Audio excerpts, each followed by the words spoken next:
أما بعد فأعوذ بالله من الشيطان الرجيم بسم الله الرحمن الرحيم قال الله سبحانه وتعالى الحمد لله رب العالمين الرحمن الرحيم مالك يوم الدين آمنت بالله صدق الله مولانا العظيم وصدق رسوله النبي الكريم ونحن على ذلك من الشاهدين والشاكرين والحمد لله رب العالمين۔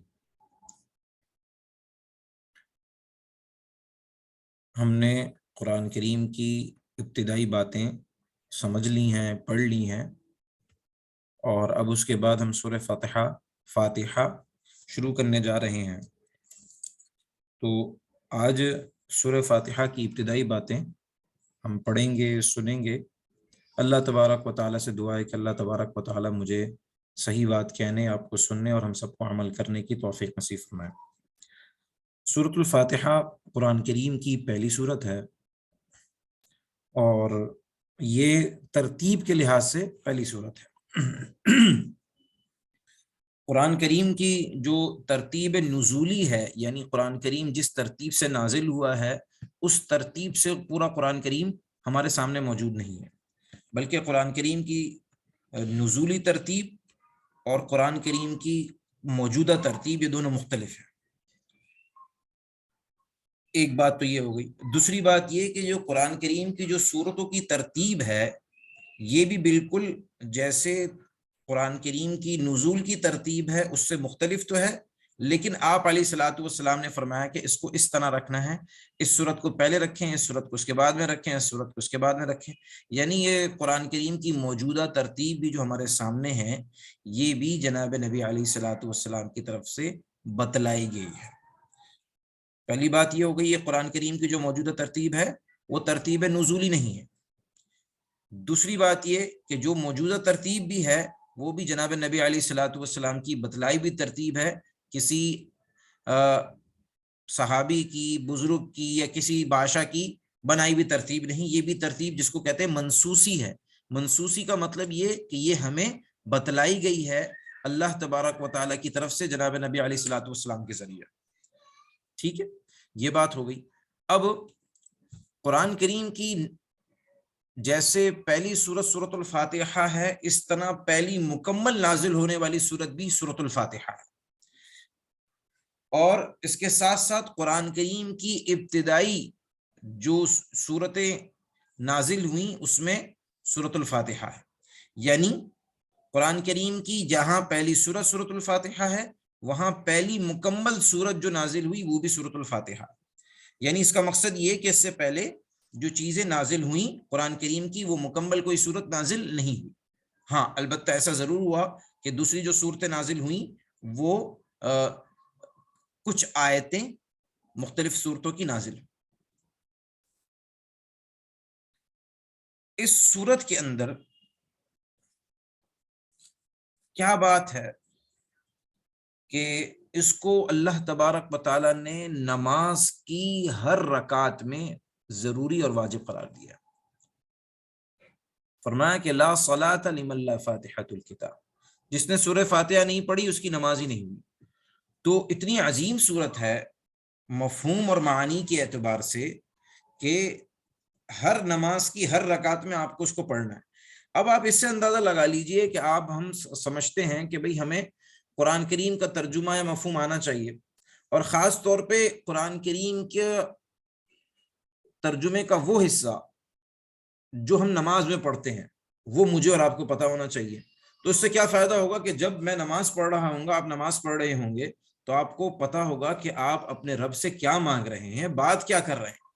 اب عام طور پہ ہمیں قرآن کریم پڑھتے ہوئے جو ہے وہ شوق پیدا نہیں ہوتا، قرآن کریم پڑھتے ہوئے ایک جو لطف ہے جو آنا چاہیے وہ نہیں آتا۔ تو اس کی جہاں اور وجوہات ہیں، ایک وجہ یہ بھی ہے کہ ہمیں پتہ ہی نہیں ہوتا کہ ہم کیا پڑھ رہے ہیں، لیکن اگر پتہ ہو کہ ہم کیا پڑھ رہے ہیں، ہمارے رب سے کیا بات ہو رہی ہے، تو ظاہر سی بات ہے اس کا ایک لطف الگ ہوگا۔ تو اگر مجھے اور آپ کو سورہ فاتحہ سمجھ آ جائے اور ہم سورہ فاتحہ کو سمجھ کے پڑھیں تو نماز کا ایک حصہ مجھے اور آپ کو پتہ ہوگا کہ میں اپنے رب سے کیا بات کر رہا ہوں اور اپنے رب سے کیا مانگ رہا ہوں۔ تو اس کے سورۃ الفاتحہ کی اہمیت کو سمجھنے کے لیے ایک اہم اور بنیادی نقطہ یہ ہے کہ اللہ تبارک و تعالیٰ نے اس سورت کو نماز کی ہر رکعت میں ضروری قرار دیا. ٹھیک ہے. اس سورت میں جس چیز کو مانگا جا رہا ہے اللہ سے، اس سورت میں اللہ تبارک و تعالی سے جس چیز کو مانگا جا رہا ہے وہ ہے ہدایت. اہدنا الصراط المستقیم. یہ جب ہم سورت شروع کریں گے تو پھر میں تفصیل سے سمجھاؤں گا انشاءاللہ، لیکن ابھی آپ یہ دیکھ لیں کہ اس سورت میں جس چیز کا ہم اللہ سے دعا مانگ رہے ہیں نا وہ اہدنا الصراط المستقیم ہے. ٹیک اس آن دا اسٹریٹ پاتھ. اے اللہ ہمیں سیدھے راستے پر چلا. تو یہ جو سیدھے راستے پر چلنا ہے یہ ہدایت ہے. یہ علماء، تمام علماء کے نزدیک اللہ تبارک و تعالیٰ کے خزانے میں سب سے زیادہ قیمتی چیز ہے. سب سے زیادہ قیمتی چیز جو اللہ کے خزانے میں ہے نا وہ ہدایت ہے. وہ جنت سے بھی قیمتی ہے. جنت کی تمام نعمتوں سے قیمتی چیز جو ہے وہ کیا ہے؟ ہدایت. دنیا کے مال سے، حسن سے، اولاد سے، بیوی سے، شوہر سے، دنیا کی جتنی نعمتیں ہیں اور آخرت کی جتنی نعمتیں ہیں اس میں سب سے قیمتی جو چیز ہے نا وہ ہدایت. کیوں؟ وجہ اور ریزن بالکل واضح ہے. وجہ یہ ہے کہ اگر میرے اور آپ کے پاس اگر ہدایت ہوگی، چاہے مال ہو نہ ہو، شکل و صورت ہو نہ ہو، اولاد ہو نہ ہو اور دنیا کی نعمتیں ہو نہ ہو، لیکن اگر میرے پاس اور آپ کے پاس ہمیں ہدایت مل گئی اور اسی ہدایت کے ساتھ ہم اس دنیا سے چلے گئے تو ہمیشہ ہمیشہ کی کامیابی ہے. ہمیشہ ہمیشہ پھر ہم نے جنت میں رہنا ہے اور پھر اس کے بعد نہ کوئی تکلیف ہے، نہ کوئی مصیبت ہے، نہ کوئی پریشانی کی کوئی بات ہے.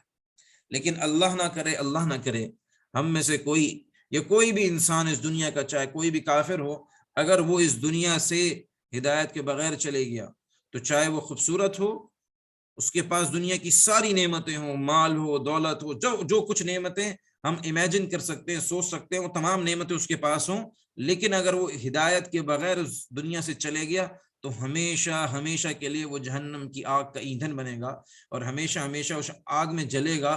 تو اس اعتبار سے یہ کائنات کی اور اللہ کی نعمتوں میں سب سے قیمتی اور اہمیت والی چیز وہ ہدایت ہے. اور اسی ہدایت کے مانگنے کا اللہ تبارک و تعالیٰ نے ہمیں طریقہ نماز کے اندر سکھایا کہ ہر نماز کی ہر رکعت میں تم نے جس چیز کو مانگنا ہے نا وہ ہدایت. اب دیکھیں، اب ہم جو یہ سورت پڑھ رہے ہیں تو ہمیں اندازہ ہو رہا ہے کہ ہدایت کتنی قیمتی چیز ہے. اور ایک اور بات ہدایت کے حوالے سے، اللہ تبارک و تعالیٰ بہت سے لوگوں کو بہت ساری چیزیں بغیر مانگے عطا کر دیتا ہے. ایک بچہ مالدار کے گھر میں پیدا ہوتا ہے تو بغیر مانگے وہ مالدار ہوتا ہے. ایک آدمی کہیں کسی ماں باپ خوبصورت ہوتے ہیں تو بچہ خوبصورت ہو جاتا ہے بغیر مانگے. کبھی ماں باپ ذہین ہوتے ہیں یا نہیں ہوتے لیکن بچہ ذہین ہوتا ہے بغیر مانگے. ذہانت، مال، خوبصورتی اور بہت ساری نعمتیں بغیر مانگے اللہ تبارک و تعالیٰ دے دیتے ہیں. لیکن ہدایت اللہ تبارک و تعالیٰ کے خزانوں میں ایک وہ قیمتی خزانہ ہے جو اللہ تبارک و تعالیٰ بغیر مانگے کسی کو نہیں دیتے. بغیر مانگے ہدایت نہیں دیتے. یعنی بے طلبوں کو، جس میں طلب نہ ہو، جس میں خود شوق نہ ہو، جس میں خود تڑپ نہ ہو، اللہ ایسے لوگوں کو ہدایت نہیں دیتے. اور یہ اتنی عجیب چیز ہے کہ اگر آپ کے اندر تڑپ نہ ہو تو کوئی دوسرا آدمی آپ کے لیے مانگے ہدایت نہیں ملتی. خود ہمارے اندر تڑپ نہیں ہوگی ہدایت نہیں ملے گی. یہ اللہ تبارک و تعالیٰ کا اتنا قیمتی خزانہ. اس پر ایک مشہور واقعہ ہے، قرآن کریم کی آیت بھی ہے. آپ علیہ الصلوۃ والسلام کے چچا ابو طالب، آپ علیہ الصلوۃ والسلام کے کئی چچا تھے، کچھ مسلمان ہوئے اور آپ علیہ الصلوۃ والسلام کے مددگار بنے. جیسے حضرت امیر حمزہ رضی اللہ تعالی عنہ سید الشہداء ہے. ابھی موقع ہوگا تو ان کے حالات بھی ذکر کریں گے اور ان کی شہادت کا، خصوصاً ان کی شہادت کا واقعہ. اسی طرح کچھ آپ کے چچا ہیں جو آپ کے دین جنہوں نے قبول نہیں کیا اور مخالفت بھی کی، جیسے ابو لہب، تبت یدا ابی لہب وتب ما اغنی عنہ مالہ وما کسب. اور کچھ آپ کے وہ چچا تھے جو انہوں نے دین تو قبول نہیں کیا لیکن آپ کی حمایت بھرپور آپ کی حمایت کی، اور جن کا نام تھا ابو طالب. یہ مسلمان نہیں ہوئے اور بغیر اسلام کے اس دنیا سے چلے گئے. آپ علیہ الصلوۃ والسلام کو بڑا شوق تھا کہ میرے چچا جو ہے مسلمان ہو جائے، کیونکہ آپ کے بڑے مددگار تھے. تو آپ کو یہ تھا کہ جب یہ میرے سے اتنی محبت کرتے ہیں، میرا اتنا خیال کرتے ہیں، میرے دین کے حوالے سے میرے اتنے مددگار ہیں، اگر یہ بغیر کلمے کے اس دنیا سے چلے جائیں گے تو بڑے خسارے میں پڑ جائیں گے. پھر کوئی چیز ان کو میرا چچا ہونا اور دین کی حمایت کرنا قبول نہ کرتے ہوئے اور میرے سے محبت، یہ کوئی کام نہیں آئے گی. تو آپ علیہ الصلوۃ والسلام کمرے میں داخل ہوتے ہیں. آپ کے چچا مرض وفات میں ہوتے ہیں، یعنی آن ڈیتھ بیڈ ہوتے ہیں، یعنی اب آپ قریب الموت ہوتے ہیں، موت کا وقت انتہائی قریب ہوتا ہے. آپ کمرے میں داخل ہوتے ہیں، ابو جہل آپ کو دیکھ لیتا ہے اور وہ جگہ جو ابو طالب کے برابر میں ہوتی ہے وہاں جا کے بیٹھ جاتا ہے، تاکہ آپ علیہ الصلوۃ والسلام کو موقع نہ ملے قریب بیٹھنے کا، کہ کہیں ایسا نہ ہو کہ آپ قریب بیٹھ جائیں اور ان کو سمجھا دیں اور وہ آپ کی بات کو سمجھ لیں اور مان لیں، اور ماننے کے بعد آپ کا کلمہ پڑھ لیں.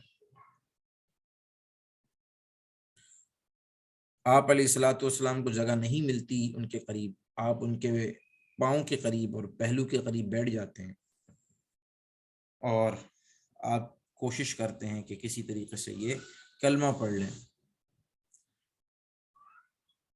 اور آپ ان کے جسم پہ ہاتھ پھیرنا شروع کرتے ہیں کہ شاید میرا جہاد پڑے وہاں جہنم کی آگ نہ لگے. اور آپ اپنے چچا سے کہتے ہیں کہ چچا جان میرے کان میں کلمہ پڑھ دیں، آپ صرف میرے کان میں کلمہ پڑھ دیں، قیامت والے دن میں اللہ تبارک و تعالیٰ کے سامنے گواہی دے دوں گا. تو اس موقع پر ابو طالب نے کچھ اشعار کہے، اور وہ کہتے ہیں لقد علمت بأن دین محمد من خیر الادیان البنیۃ دینا لولا الملامۃ او حضار مسبۃ لوجدتنی مسمحا بذاک مبینا.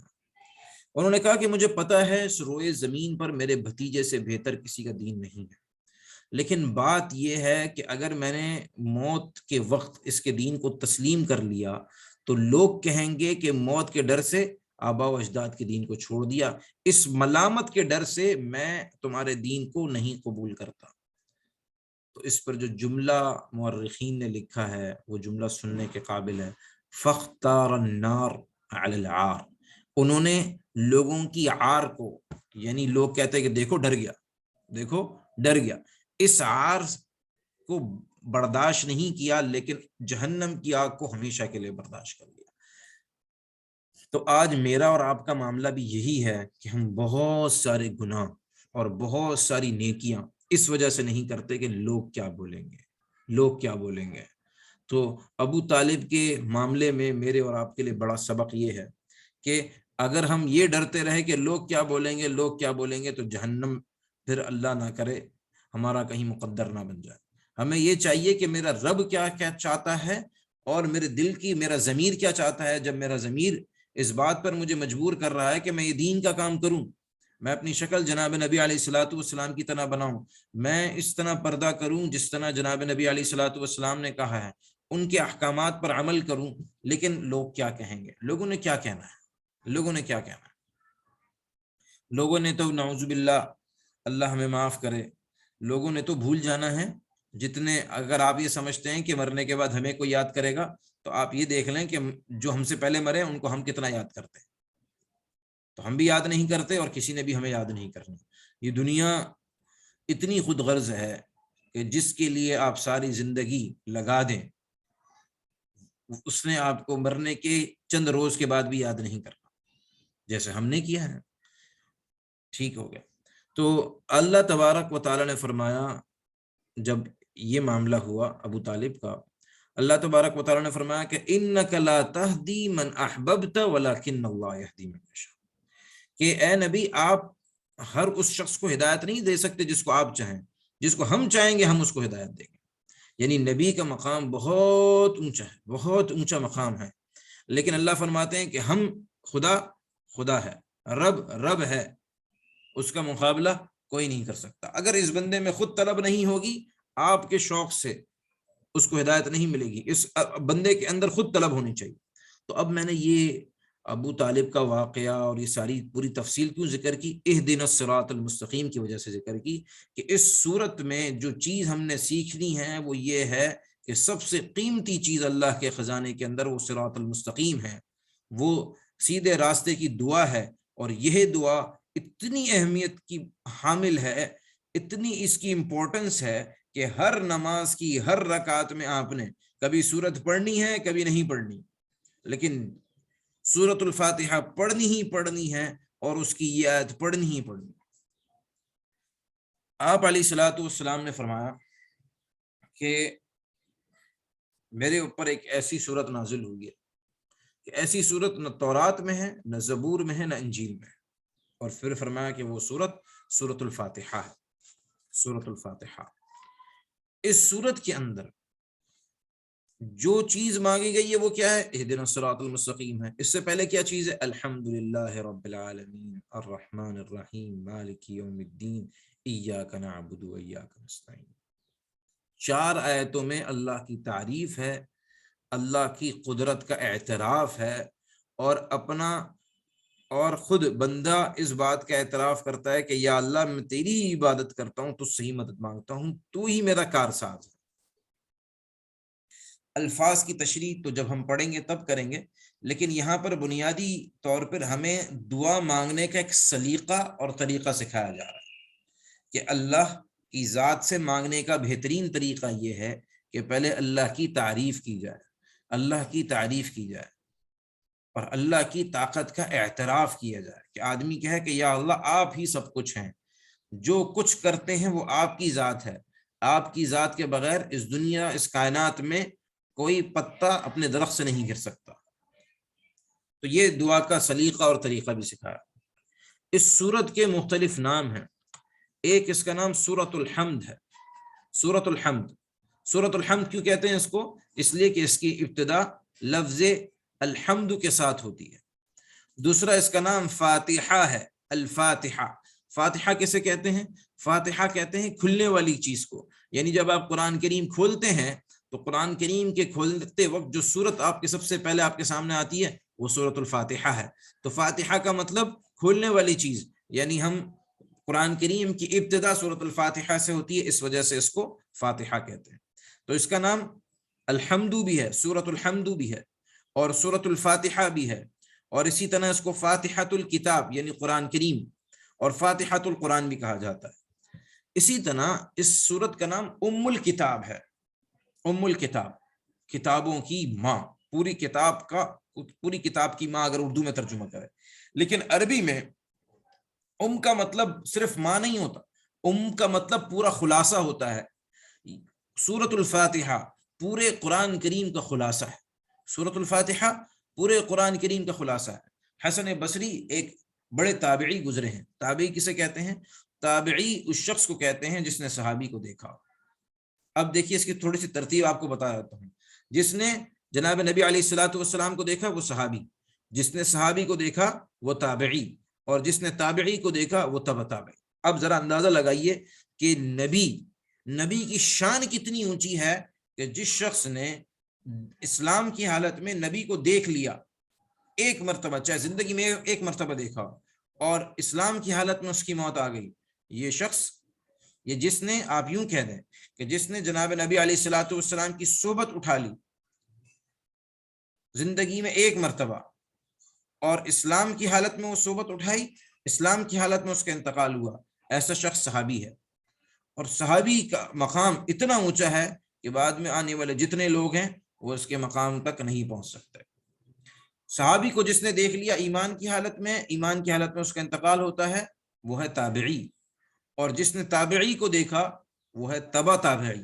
یعنی آپ اندازہ لگائیے کہ نبی کی شان کتنی عظیم ہے کہ اس کی ذات کو دیکھنے والا، اس کی صحبت اٹھانے والا، اس کے لیے خاص نام ہے اس پورے طبقے کا جس نے نبی کے ساتھ، ایمان کے ساتھ وقت گزارا ہے، اس کا ایک پورا ایک طبقہ ہے، اس کا ایک نام ہے، اس کی ایک شان ہے، اس کا ایک مقام ہے۔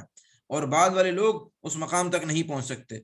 اب نبی کا مقام اتنا اونچا ہے کہ ان کو دیکھنے والوں کو اگر کوئی دیکھ لے تو ان کا بھی ایک اپنا مقام ہے، ان کا بھی ایک نام ہے، ان کا بھی ایک درجہ ہے، اور ان کو بھی کوئی دیکھ لے تو ان کا بھی نام، مقام اور ایک درجہ ہے۔ تو ایک بڑے تابعی گزرے ہیں حسن بصری، وہ فرماتے ہیں کہ اللہ تبارک و تعالیٰ نے 104 کتابیں، اب ویسے تو ہم کہتے ہیں کہ 4 کتابیں، تورات، زبور، انجیل، قرآن کریم، تو یہ تو بڑی کتابیں ہیں نا، کچھ چھوٹے چھوٹے صحیفے ابراہیم علیہ الصلوۃ والسلام پر اور دیگر انبیاء پر نازل ہوئے، جیسے اللہ تبارک و تعالیٰ خود سورہ اعلیٰ میں فرماتے صحف ابراہیم، تو چھوٹی کتابوں کو صحف کہا گیا۔ تو کل حسن بصری فرماتے ہیں کہ 104 کتابیں نازل کی، ان 104 کتابوں کے علوم کو اللہ تبارک و تعالیٰ نے 4 کتابوں میں بند کر دیا، تورات، زبور، انجیل، قرآن کریم۔ پھر ان 4 کتابوں کے علم کو اللہ تبارک و تعالیٰ نے قرآن کریم میں بند کر دیا۔ پھر اس پورے قرآن کریم کے علم کو اللہ تبارک و تعالیٰ نے سورۃ الفاتحہ کے اندر بند کر دیا، اور پوری سورۃ الفاتحہ کے علم کو بسم اللہ الرحمن الرحیم کے اندر بند کر دیا۔ اب یہ بات مجھے اور آپ کو کیسے سمجھ آئے گی؟ سمجھ اس وقت آئے گی کہ جب ہم قرآن کریم کا مطالعہ کریں تو ہمیں پتہ چلے گا کہ بنیادی طور پہ قرآن کریم کے اندر 3 باتوں کا تذکرہ ہے۔ ویسے واقعات بھی ہیں، جنت اور جہنم کے قصے بھی ہیں، ڈرایا بھی جاتا ہے، پچھلی اقوام کے اوپر جو عذاب آیا اس کا بھی تذکرہ ہے، وہ تمام باتیں ہیں، لیکن بنیادی طور پہ جو 3 نقطوں پر قرآن کریم نے بڑی اہمیت کے ساتھ توجہ دی ہے۔ پہلی بات عقائد، توحید، پہلی بات اس میں کیا ہے؟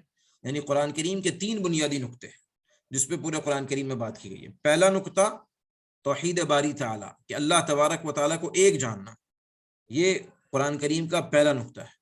آپ پورے قرآن کریم میں دیکھیں گے تو آپ کو یہ نقطہ جا بجا اللہ تبارک و تعالیٰ ایک ہے، اس کا آپ کو مظہر اور اس کا آپ کو جو ہے وہ تجربہ ہوگا کہ اللہ تبارک و تعالیٰ کی ذات کتنی عظیم ہے، کتنی قدرت کی مالک ہے، کتنی طاقت کی مالک ہے، اس کا تذکرہ ملے گا۔ دوسرے نمبر پہ جس بات کا تذکرہ ہمیں قرآن کریم میں ملتا ہے وہ ہے تو عقیدہ رسالت، یعنی جناب نبی علیہ الصلوۃ والسلام پر ایمان لانا۔ مختلف مقامات پر مختلف صورتوں اور شکلوں کے اندر آپ کو یہ چیز ملے گی۔ اور نمبر 3 آخرت، یعنی مرنے کے بعد اٹھائے جانے کے اوپر ایمان لانا، اور وہ جو ایک پوری زندگی ہے اس کا ایک سلسلہ ہے اس کے اوپر ایمان لانا۔ تو یہ مطلب ہے کہ قرآن کریم کا پورا خلاصہ یہ 3 نقطے ہیں، اور یہ 3 نقطے آپ کو سورۃ الفاتحہ میں مل جائیں۔ تو مفسرین فرماتے ہیں کہ دیکھیے قرآن کریم کا خلاصہ سورۃ الفاتحہ کو قرار دینے کا مطلب یہ ہے کہ جو پورا خلاصہ قرآن کا ہے وہ آپ کو سورۃ الفاتحہ کے اندر مل جائے گا۔ یہ مطلب ہے کہ اللہ نے پورے قرآن کریم کے علم کو سورۃ الفاتحہ کے اندر بند کر دیا۔ اچھا، تو اب یہ مطلب ہے ام الکتاب پوری قرآن کریم کا خلاصہ۔ اس کا ایک نام سورۃ الشفاء اور سورۃ الشافیہ بھی ہے۔ اب سورۃ الشفاء اور شافیہ کا کیا مطلب ہے؟ اب اس کو جو ہے تھوڑا سا میں ایک چھوٹے سے قصے کے ساتھ آپ کو سنا دیتا ہوں۔ صحابہ کی جماعت ایک جگہ جا رہی تھی تو پتہ چلا کہ وہاں پر ایک کوئی غیر مسلم سردار ہے اور اس کے سر میں شدید قسم کا درد ہے۔ اب وہ درد کسی بھی علاج سے، کسی بھی صورت سے حل نہیں ہو رہا، تو اس کے دربار میں کچھ لوگ تھے، انہوں نے کہا یہاں پر ایک نئے دین کے ماننے والے مسلمانوں کے نام سے مشہور ہیں، وہ لوگ آئے ہوئے ہیں، ذرا ان سے پوچھ لیتے ہیں، ہو سکتا ہے ان کے پاس اس بات کا کوئی علاج ہو۔ چنانچہ وہ صحابہ کے پاس آئے اور کہا کہ بھئی ہمارے سردار کے سر میں شدید قسم کا درد ہے، تو تمہارے پاس اگر کوئی چیز ہو تو تم اس جو ہے وہ بادشاہ کا علاج کر دو اور ہمارے سردار کا علاج کر دو۔ اس نے کہا ٹھیک ہے۔ صحابی نے کہا کہ ٹھیک ہے میں کر دوں گا، لیکن میری ایک شرط ہے۔ بولا شرط کیا ہے؟ بولا شرط یہ ہے کہ میں 30 بکرے اور کچھ اور چیزیں اس طرح کی ذکر کی غالباً، تو یہ آپ مجھے دو گے تو میں اس کے سر کا درد جو ہے وہ انشاءاللہ اللہ کے حکم سے ٹھیک کر دوں گا۔ انہوں نے کہا ٹھیک ہے کوئی مسئلہ نہیں، 30 بکرے کیا چیز ہے۔ اب بکروں کی تعداد غالباً 30 تھی یا کچھ کم تھی، لیکن اس طرح بکروں کی بات کی انہوں نے کہا ٹھیک ہے۔ انہوں نے کچھ دم کیا اور اس سردار کے سر کا درد جو کافی عرصے سے تھا اور کافی شدت کے ساتھ تھا وہ ٹھیک ہو گیا۔ وہ لوگ بڑے خوش ہوئے، بڑی خوشی کے ساتھ جو جتنے بکروں کی بات ہوئی تھی وہ بکرے اور جو چیزیں دینی تھی وہ دے دی۔ اب انہوں نے سوچا صحابہ نے کہ بھئی یہ چیز ہم نے کر تو لی، کیا کریں؟ تو یہ ایسے راستے میں جو بھی معاملات ہوتے آپ علیہ الصلوۃ والسلام کی خدمت میں حاضر ہوتے اور ان سے ان معاملات کو ڈسکس کرتے۔ تو انہوں نے آپ علیہ الصلوۃ والسلام سے کہا کہ بھئی ہم لوگ گئے اور ایسا ہوا اور ہمیں بلایا گیا اور ہم نے جو ہے نا پڑھا اور اس طرح وہ بندہ ٹھیک ہو گیا۔ تو آپ علیہ الصلوۃ والسلام نے فرمایا، پوچھا کہ کیا پڑھا؟ بولا سورۃ الفاتحہ پڑھی۔ بولا تمہیں یہ کس نے بتایا کہ سورۃ الفاتحہ میں شفا ہے؟ بولا اللہ کے نبی مجھے پتا تھی۔ بولا بالکل یہی بات ہے، اس کے اندر اللہ تبارک و تعالیٰ نے سورۃ الفاتحہ میں شفا رکھی ہے۔ تو سورۃ الفاتحہ کو سورۃ الشفا بھی کہا جاتا ہے۔ جب بھی کوئی شخص بیمار ہو بالکل علاج بھی کیا جائے، ڈاکٹر کے پاس بالکل جائیں، کوئی مسئلہ نہیں، لیکن اس سے پہلے دو کام کیے جائیں۔ تھوڑا سا صدقہ کیا جائے، تھوڑا سا صدقہ سے مراد کہ ہر آدمی اپنی حیثیت سے صدقہ کرے۔ تو بیمار جیسے ہی گھر میں کوئی شخص، اللہ نہ کرے کسی کو کینسر ہو یا تھوڑا سا بخار ہو، ہماری کوشش یہ ہو، ہماری مزاج میں یہ بات ہو کہ سب سے پہلے میں صدقہ کروں، اللہ سے مانگوں، اس کے بعد علاج کروں۔ ہم کیا کرتے ہیں؟ پہلے ڈاکٹر کے پاس جاتے ہیں، وہاں سے علاج نہیں ہوتا، پھر اللہ سے مانگنا شروع کرتے ہیں، پھر بھی نہیں ہوتا، پھر کہتے ہیں کہ چلو بکرا ذبح کر دو، کچھ کر دو۔ ترتیب الٹی ہے۔ سب سے پہلے ہمیں کیا کرنا ہے؟ اللہ سے مانگنا ہے، کچھ تھوڑا سا صدقہ نکالنا ہے۔ ڈاکٹر کے پاس آپ جا رہے ہیں، کبھی آپ کو پتا چلا کہ بھئی انتہائی مجبوری میں آپ کو فوراً بھاگنا پڑا، آپ نے کسی اپنے بھائی سے کسی سے کہا بھئی تم فوراً صدقہ نکالو، اور آپ راستے میں جا رہے ہیں، اب راستے میں جا رہے ہیں اور راستے میں ہاسپٹل پہنچتے پہنچتے بھی اللہ سے آپ کا تعلق فوراً جڑ جائے اور آپ فوراً اللہ سے مانگتے رہیں۔ تو سورۃ الشفا کہا گیا کہ بیمار پر اس کو پڑھ کے دم کیا جائے گا تو اللہ تبارک و تعالیٰ بیمار کو شفا نصیب فرمائے۔ اب اس میں اگر شفا نہیں ملتی تو میرے اور آپ کے ایمان کی کمزوری ہے، ورنہ سورت کے اندر بالکل شفا ہے، شفاء لما فی الصدور، کہ اللہ تبارک و تعالیٰ نے اس قرآن کریم میں روحانی اور جسمانی ساری بیماریوں کا حل شفا کی صورت میں رکھا ہے۔ اللہ تبارک و تعالیٰ ہمیں ایمان کی ایسی مضبوطی نصیب فرمائے۔ اس سورت کو سورۃ الکنز بھی کہا جاتا ہے، سورۃ الکنز بھی کہا جاتا ہے۔ کنز کسے کہتے ہیں؟ کنز خزانے کو کہتے ہیں۔ تو فرمایا کہ یہ ایسی زبردست کتاب سورت ہے کہ گویا کہ یہ خزانہ ہے۔ اسی طرح اس کو سورۃ المسئلہ بھی کہتے ہیں، اس کا ایک نام سورۃ المسئلہ ہے۔ مسئلہ اردو میں تو ہم کسی سوال کرنے کو جیسے کہتے ہیں نا، بھئی ایک سوال ہے، ایک مسئلہ ہے، تو مسئلے کو کیا کہتے ہیں ہم؟ سوال۔ تو عربی میں بھی اس کو سوال ہی کہتے ہیں، یعنی سوال کا مطلب مانگنا۔ تو اللہ تبارک و تعالی سے مانگنے کا سلیقہ اس سورت میں سکھایا گیا ہے، اس وجہ سے اس کا نام سورۃ المسئلہ بھی ہے، یعنی وہ سورت جس میں بندوں کو اپنے رب سے مانگنا سکھایا گیا ہے کہ مجھے اپنے رب سے مانگنا کس طرح ہے۔ اور میں نے آپ کو بتا دیا کہ پہلے اللہ کی تعریف ہے، پھر اللہ کی تعریف کے بعد قدرت کا اعتراف ہے، اور اس کے بعد اپنی عجز اور اپنی بات کرنی ہے کہ یا اللہ ہم تیری عبادت کرتے ہیں، تجھ سے ہی مانگتے ہیں، اس کے بعد دعا مانگتے۔ تو یہ دعا کا ایک سلیقہ ہے۔ اسی طرح اس کا نام سورۃ الکافیہ اور سورۃ الوافیہ بھی ہے۔ کافیہ اور وافیہ کا تقریباً مطلب ایک ہی ہے کہ یہ سورت ایک ایسی سورت ہے جو پڑھنے والے کے لیے کافی ہو جائے۔ یعنی اگر ایک شخص کو اس سورت کا مقصد حاصل ہو جائے، اگر ہمیں ہدایت حاصل ہو جائے، تو اس کا مطلب یہ ہے کہ پھر ہمیں وہ کچھ مل گیا کہ جس کے بعد اگر کوئی چیز نہ بھی ملے تو کوئی غم یا افسوس کی بات نہیں۔ تو یہ کچھ باتیں تھیں جو سورۃ الفاتحہ کے حوالے سے عرض کر دی تھیں۔ اگرچہ سلسلہ تو مختصر ہے، لیکن یہ چاہتا تھا کہ اتنی اہم صورت ہے، اس پہ کچھ بات کر لی جائے۔ اللہ تبارک و تعالیٰ سے دعا ہے کہ اللہ تبارک و تعالیٰ مجھے، آپ کو، ہم سب کو عمل کرنے کی توفیق نصیب فرمائے۔ وصلی اللہ وسلم علی سیدنا محمد وعلی آلہ وصحبہ اجمعین، وآخر دعوانا الحمد للہ رب العالمین۔